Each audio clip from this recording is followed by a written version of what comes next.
हमारी संस्कृति, हमारे संस्कार सदा रहे हमारे साथ। भारत के महान ग्रंथों और काव्यों का संपूर्ण संकलन। सब्सक्राइब करें तिलक। प्रार्थना की खुशबू, साइकिल प्योर अगरबत्ती।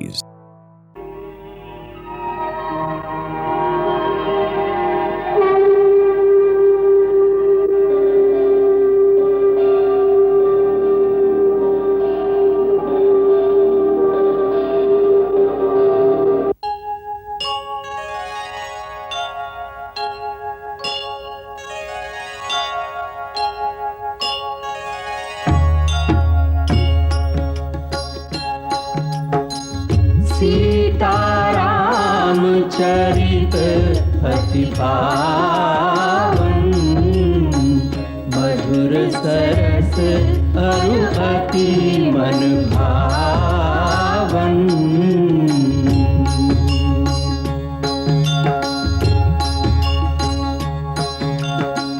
पुनि पुनि कितने हो सुने सुनाए, की प्यास बुझत न बुझाए।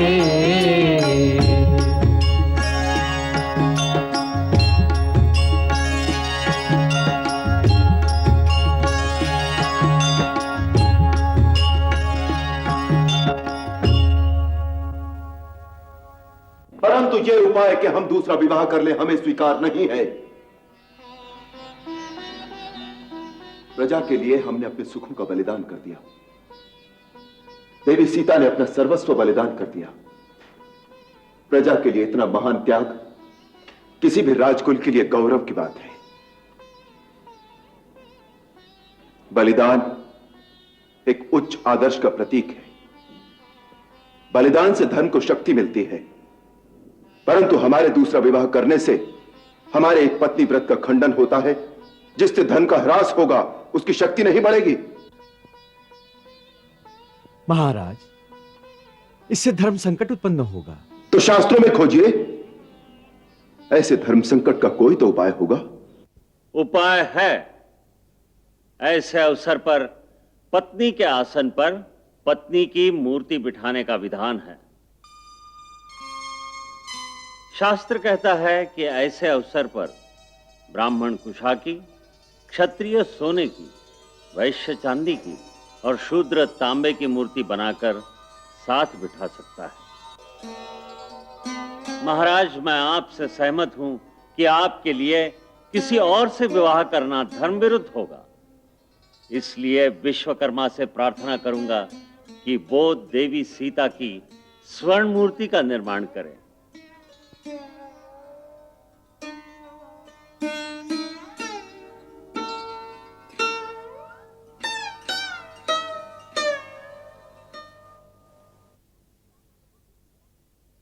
क्या महारानी सीता की स्वर्ण मूर्ति बनेगी? हाँ, जब महाराज ने दूसरा विवाह करना स्वीकार नहीं किया, तब गुरुदेव ने ये उपाय निकाला कि स्वर्ण मूर्ति ही बना दो। हमारे महाराज सचमुच मर्यादा पुरुषोत्तम है। मैं तो प्राय यही सोचती हूँ कि ऐसे सत्य के उपासक ने झूठे कलंक के कारण देवी सीता का त्याग कैसे कर दिया था। हमने तो सुना है कि महाराज त्याग के पक्ष में कदापि नहीं थे। वो तो स्वयं राज्य छोड़ना चाहते थे, परंतु महारानी सीता ने उन्हें ऐसा करने से यह कह के रोक दिया कि इससे रघुकुल का राजा साधारण मानव की भांति निर्बल दिखाई देगा। सचमुच देवी सीता परम सती थी। उन्होंने इस धरती पर समस्त नारी जाति का मान बढ़ा दिया है। हाँ, वो तो है। सुन लिया, महाराज ने दूसरे विवाह का प्रस्ताव अस्वीकार कर दिया है।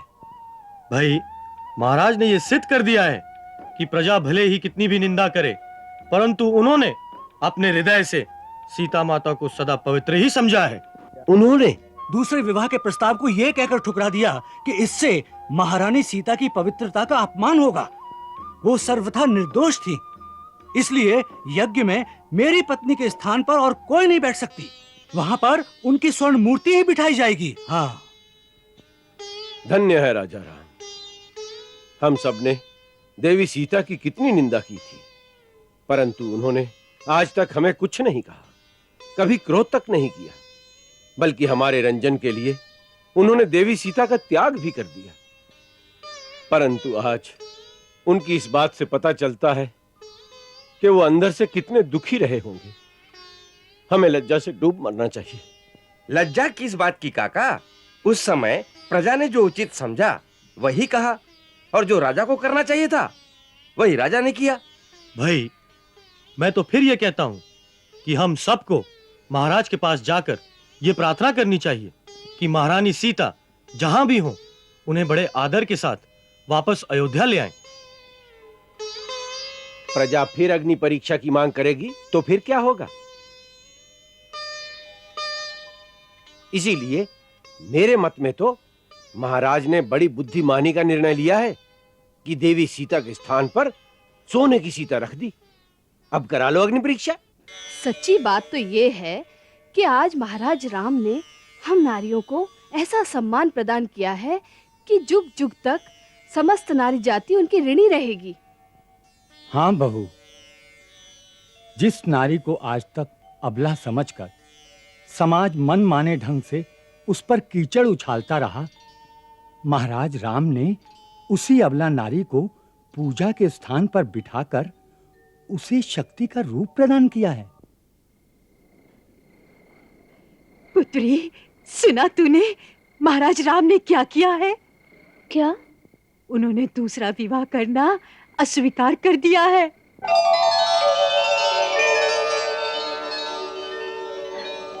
अच्छा?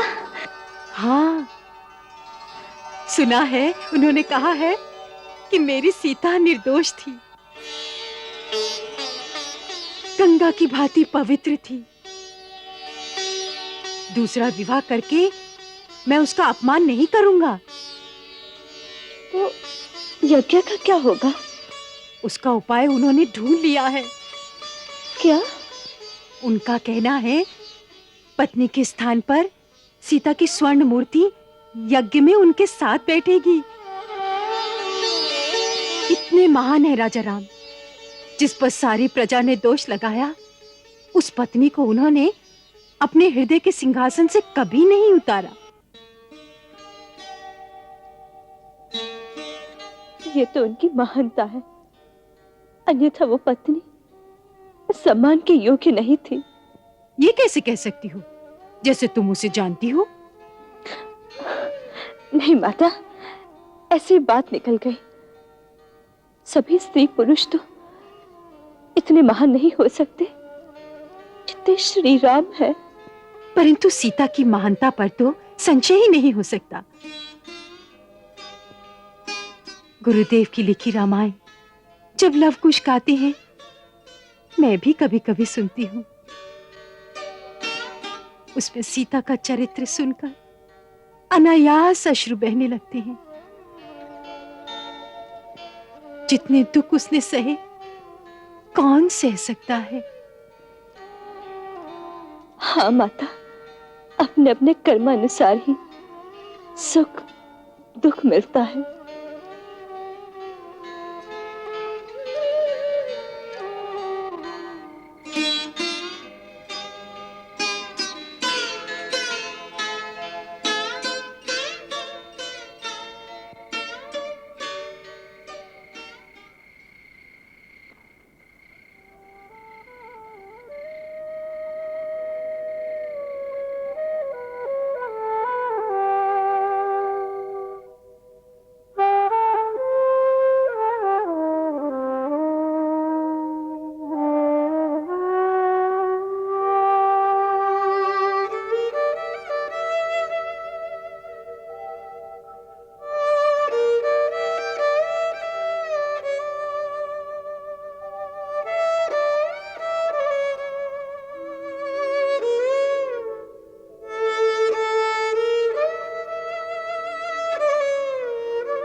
प्रणाम गुरुदेव।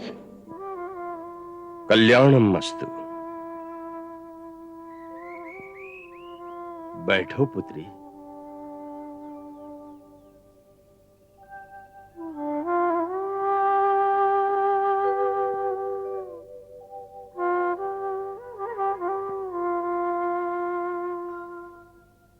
गुरुदेव, मुझसे एक पाप हो गया है, उसका मुझे प्रायश्चित करना होगा।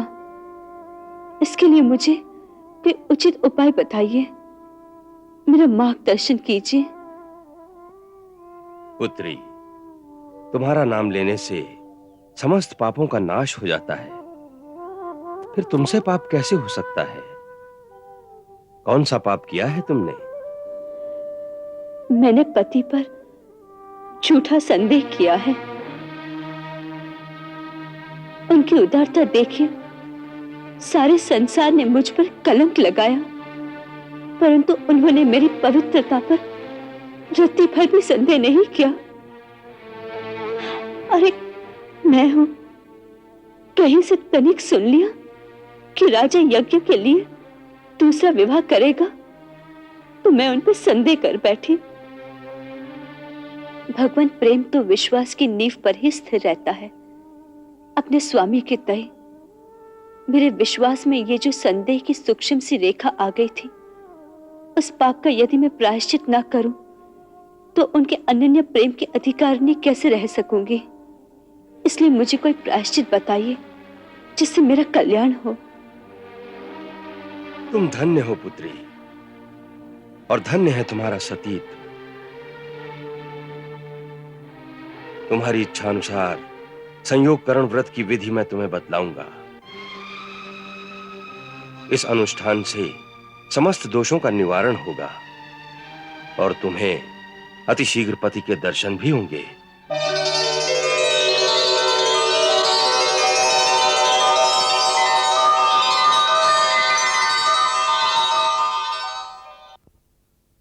काशी नरेश महाराज प्रतर्दन आपके दर्शनों के लिए पधार रहे हैं।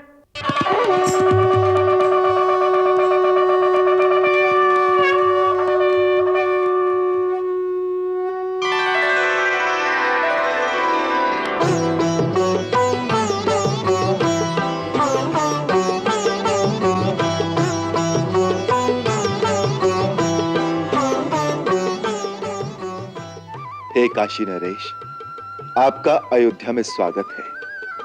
आपके आगमन से हम कृतार्थ हुए। प्रभु जी, यह मेरा अहोभाग्य है कि इस शुभ अवसर पर अवधेयपति ने अपने दास को बिसारा ही नहीं।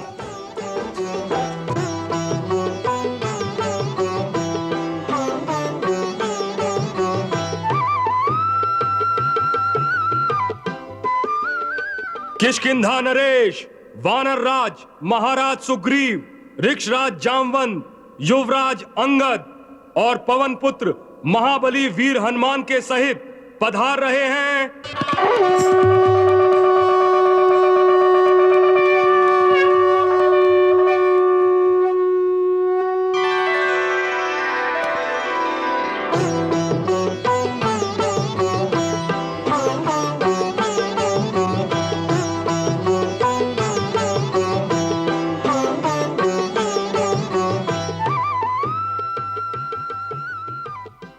सखा, आपके आने से मेरा मन प्रफुल्लित हो गया। मेरे प्रभु, मेरा तो जीवन सफल कर दिया आपने।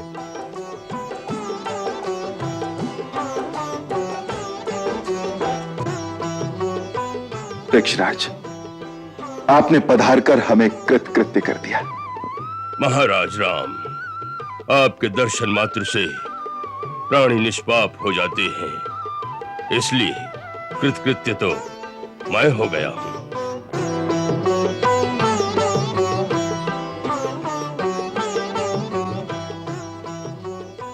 युवराज अंगद, तुम्हें लक्ष्मण के साथ मिलकर यज्ञ में आए हुए ऋषि मुनियों की सेवा का भार उठाना होगा।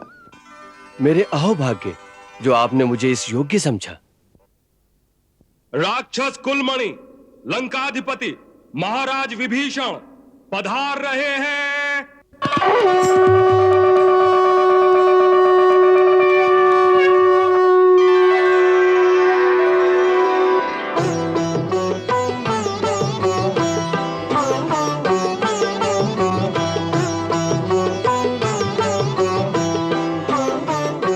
महाराज विभीषण, आपके जैसे मित्र के आगमन ने हमारे मन में एक भारी उत्साह भर दिया है। आपने इस यज्ञ में आकर हमारा गौरव बढ़ा दिया है। प्रभु, आपके द्वारा इस स्वागत से गौरव तो हमारा बढ़ा है। समस्त लंकावासी आपके इस परम स्नेह के लिए आपके सदा अनुग्रहित रहेंगे।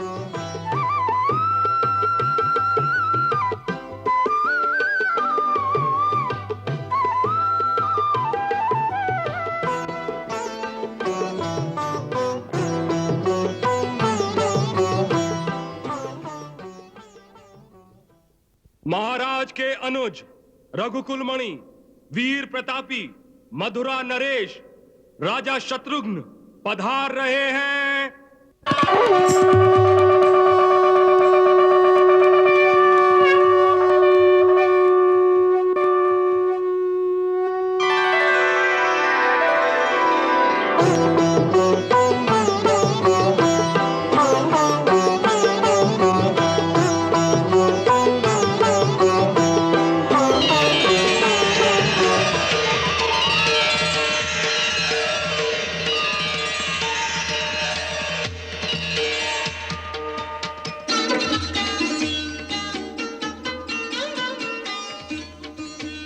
दीर्घायु हो, यशस्वी हो।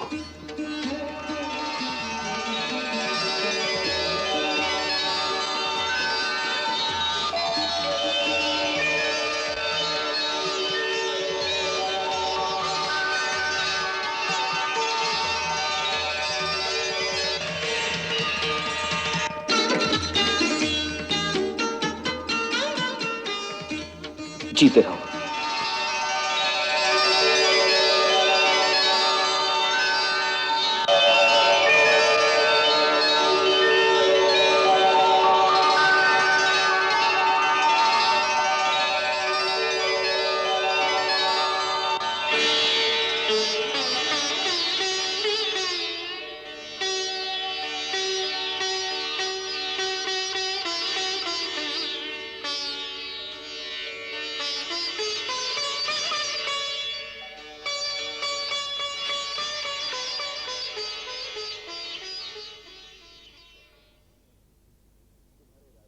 शत्रुघ्न, तुम्हारे राज्य में सर्वकुशल मंगल तो है ना?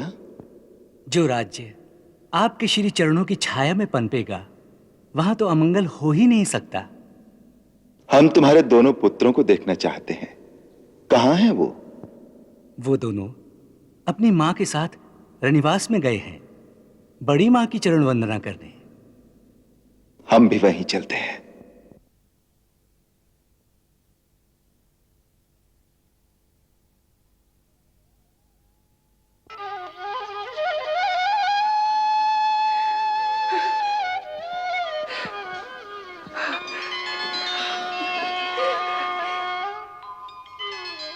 झुक झुक जियो मेरी पुत्री, झुक झुक जियो।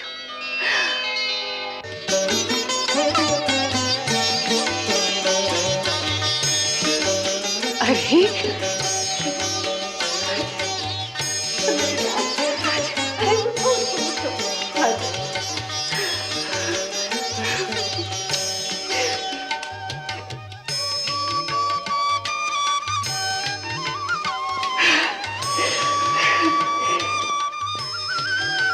श्रुतकीर्ति, अति सुंदर है तेरे बालक। माताजी, ये सब आप ही का आशीर्वाद है।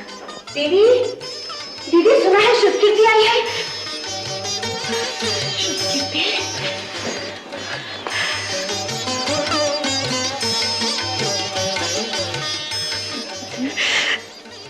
अखंड सौभाग्यवती हो। सुभाऊ, श्रुत से माताजी को प्रणाम करो पुत्र। उठो। आयुष्मान भव। दीदी,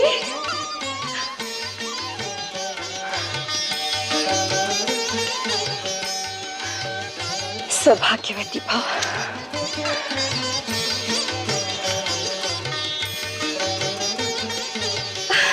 बस बस बस, उठो।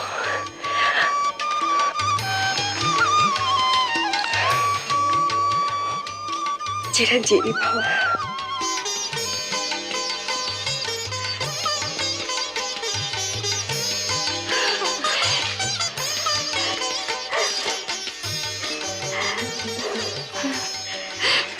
श्वेत कीर्ति, हमारी कभी याद नहीं आती थी। तुम मधुरा की रानी क्या बन गए? तुम तो हम सबको भूल ही गए। नहीं दीदी, मैं वहां जाकर कितनी अकेली हो गई हूँ, आपको इसका अनुमान भी नहीं हो सकता। अयोध्या आने को कितना मन करता था, परंतु ये सदा यही कहते थे कि महाराज की आज्ञा नहीं है, आज्ञा बिना हम अयोध्या नहीं जा सकते। सच कहती है बेचारी। राजधर्म के विषय में राम बड़ा ही कठोर है। मैं जानती हूँ उसने शत्रुघ्न को अयोध्या आने से बार बार रोक दिया होगा। चलो, अब तो घर आ गई।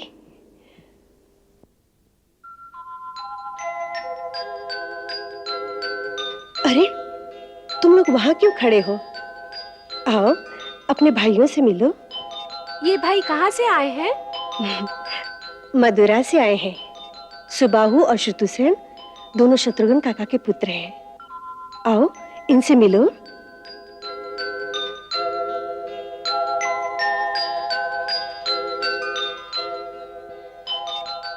आओ ना, जाओ बच्चों।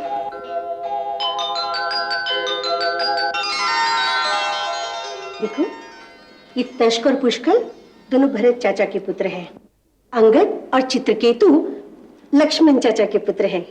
और ये सुबाहु और श्रुतिसेन दोनों शत्रुघ्न चाचा के पुत्र हैं।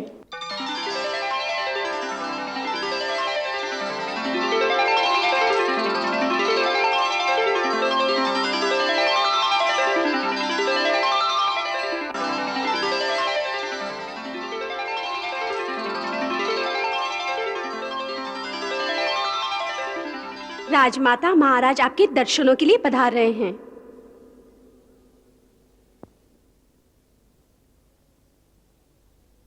मंगल भवन अमंगल हारी, प्रभु सुदशरथ अजिर बिहारी।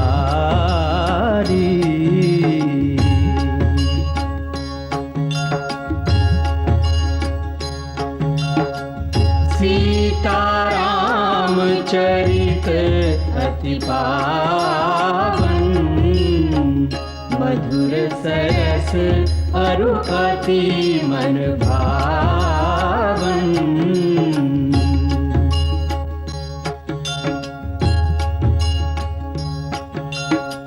पुनि पुनि कितने हो सुने सुनाए, की प्यास बुझत न बुझा।